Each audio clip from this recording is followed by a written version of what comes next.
AI just built living viruses from scratch for the very first time. Let's talk about it. A team from Stanford and the Arc Institute used a genome language model that predicts DNA letters in a biologically sensible way to design entire genomes that target bacteria. After generating many possibilities with the help of AI, the scientists narrowed the set down to 302 designs and built them all in a lab.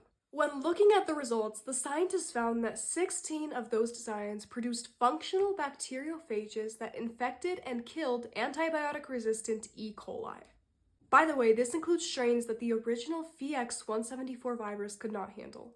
So why did this even work? Well, the model learned underlying patterns of DNA so that its sequences were more than just some random strings. It also preserved those features that genomes rely on, like overlapping genes and regulatory signals, which kept the designs biologically coherent. And instead of producing isolated fragments, the model produced a complete viral blueprint that the researchers could actually test in the lab.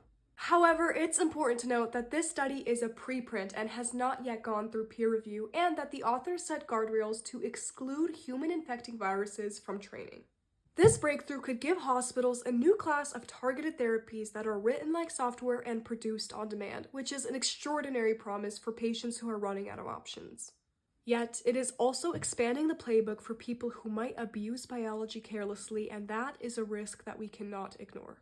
Following this experiment, one of the researchers even said that the next step is AI-generated life.